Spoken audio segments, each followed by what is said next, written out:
Syukran ni antara salah seorang maula Nabi. Mungkin kita jarang kenal nama Syukran. Nama Syukran ni jarang orang nak kenal. Sebab Syukran ni antara salah seorang maula yang Allah bagi kelebihan pada dia. Antara kelebihan yang dia dapat di hujung-hujung usia kehidupan Rasulullah ialah dia antara 7 orang yang memandikan jenazah Rasulullah. Yang boleh mandikan jenazah Rasulullah dalam 7 orang hak mandi itu salah seorang Syukran. Yang mandikan jenazah Rasulullah siapa dia? Menantu dia, Ali bin Abi Talib. Yang kedua, pak saudara dia, Abbas bin Abdul Muttalib. 2 orang anak Abbas, 3 dengan 4, Fadl bin Abbas dengan Qusam bin Abbas. Itu 4 orang. Yang kelima, anak angkat Nabi. Anak angkat Nabi Zaid bin Harisah, tapi anak kepada anak angkat Nabi Usamah bin Zaid. Dan pembantu Nabi Maula yang dapat untuk apa kita kata join memandikan jenazah Rasulullah ni adalah Syukran. Asalnya 6 orang. Seorang menantu, seorang pak saudara, 2 orang sepupu Nabi, seorang anak kepada anak angkat Nabi, seorang maula Nabi. Tiba-tiba datang seorang sahabat Muhajirin, nama dia Aus bin Khali, daripada Bani Auf bin Khazraj. Dia kata, wahai Ali, aku juga sahabat Nabi, aku juga berhak untuk memandikan jenazah Nabi. Aku termasuk daripada golongan sahabat yang menyertai perang Badar. Dia minta dengan Ali kebenaran itu dan Ali membenarkan. Jadi tambah dengan Aus bin Khali, kita akan dapat lihat 7 orang ni lah yang bertanggungjawab memandikan jenazah Nabi. Ali menyandarkan tubuh Rasulullah pada dada dia. Abbas, anak dia Fadl dengan Qusam, tukang membalik-balikkan tubuh Nabi. Bila nak cucu ayat tu balik kot ni, nak cucu ayat balik kot ni. 3 orang tu. 2 orang yang tukang cucu ayat, Usamah dengan Syukran tadi. Aus bin Khali membantu. Dan bukan setakat dia dapat kelebihan untuk berjasa dengan Rasulullah di akhir kehidupan Rasulullah setakat memandikan, tapi dia diberi peluang untuk turun ke liang lahat menyambut jasad Rasulullah sebelum persemadian terakhir. Apa yang dia letak? Salah satu tempat yang kita panggil macam sejadah, tempat Rasulullah selalu solat, yang dia sebut, demi Allah sejadah ini tak akan digunakan lagi selepas pemergian kami. Maksudnya dia letak sekali dengan Rasulullah sallallahu alaihi wasallam sebagai penutup. Itulah Syukran, seorang maula yang diberi kelebihan tu. Banyak maula Nabi ni, cuma kita jarang nak kenal. Antara lain Anasah. Anasah ni jarang orang sebut, ataupun gelaran dia Abu Masruh. Seorang yang dulu Nabi ambil dia ni di satu gunung yang paling tinggi di Hijaz yang disebut Pergunungan Sarwat. Dia asal daripada situ. Anasah maula Rasulullah, ataupun cari dalam kitab gelaran dia Abu Masruh. Antara lain maula Nabi Safinah. Safinah nama betul dia Qais. Gelaran dia Abu Abdurrahman, ataupun satu lagi gelaran dia Abul Bukhturi. Kenapa dia dipanggil Safinah? Safinah bahasa Arab ni kapal besar, perahu besar. Sebab dulu dia yang tukang bawa barang-barang Nabi. Satu hari itu Nabi minta dia bentangkan serban dia, kain dia. Lalu Nabi doakan pada serban tu. Bila Nabi doakan pada serban tu, bila dia pakai serban tu, apa jadi tuan-tuan? Dia mampu memikul 5 hingga 6 ekor unta tanpa sedikit pun rasa berat. Kita bukan kata seekor unta, lembu pun mungkin tak mampu nak angkat. Sebab itulah dia digelar Rasulullah sebagai Safinah, perahu yang besar, lupa bawa barang-barang. Ada maula Nabi nama Safinah. Ada lagi maula Nabi nama Rabi'ah bin Ka'ab. Rabi'ah bin Ka'ab ni asalnya orang Madinah. Bila dia tengok Nabi hijrah, dia terus jatuh cinta dekat Nabi.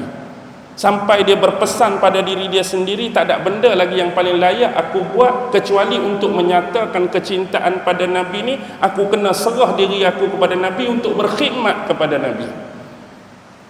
Dan Nabi tak pernah menolak, menghampakan permintaan sesiapa pun. Rasulullah menjadikan dia ni Rabi'ah salah seorang maula dia. Dan bila lama dia berkhidmat dengan Nabi, Nabi pernah tanya, untuk membalas jasa baik kamu, lama dah kamu duduk dengan aku, berkhidmat dengan aku, mintalah apa saja yang kamu nak minta, insya-Allah aku akan tunaikan. Jadi dia minta ni sebab dia miskin, dia fakir. Sebab dia miskin, fakir, dia minta dari sudut benda-benda keduniaan.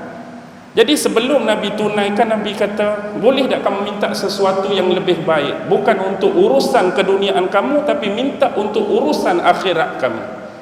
Benarkah begitu wahai Rasulullah? Benar. Lalu dia minta apa dengan Nabi? Besar. Sama macam yang makcik tua minta dengan Nabi Musa tu kan. Wahai Rasulullah, mintalah, doakanlah aku ini dijadikan jiran kamu, teman kamu di syurga kelak. Bila dengar permintaan sebesar ni, Rasulullah tanya dia, kamu tak mau tukar dengan permintaan lain dah? Kamu tak mau tukar dah? InsyaAllah aku tak mau tukar dah. Betul, confirm nak yang ni? Yang nak ni. Wahai Rabi'ah, bantulah aku. Nabi kata, kalau kamu nak hak kamu nak tu, bantulah aku dengan kamu memperbanyakkan sujud kepada Allah. Cara kamu nak jadi teman aku, jiran aku di syurga, bantu aku dengan kamu memperbanyakkan sujud.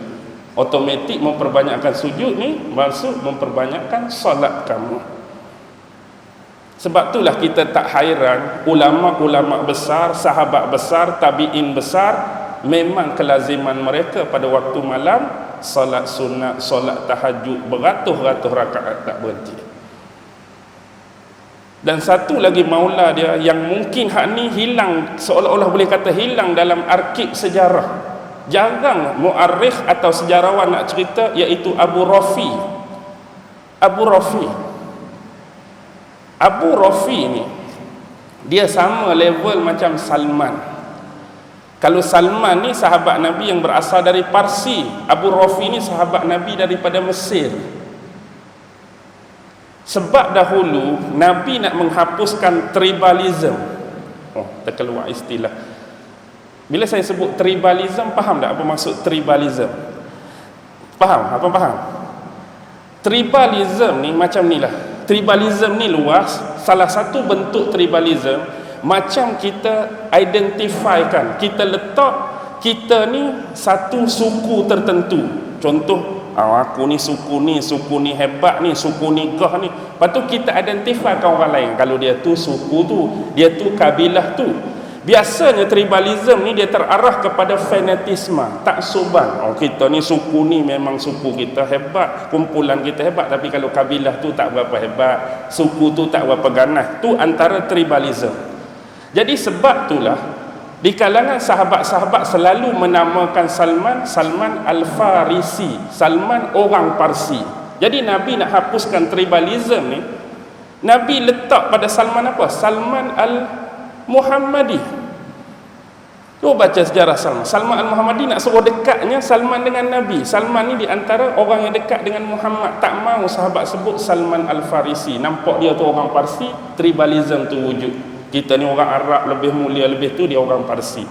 Macam juga Abu Rafi, nama betul dia Aslam Al-Kibti, orang duk panggil Aslam orang Kibti, dia orang Mesir. Jadi Nabi panggil dia Abu Rafi.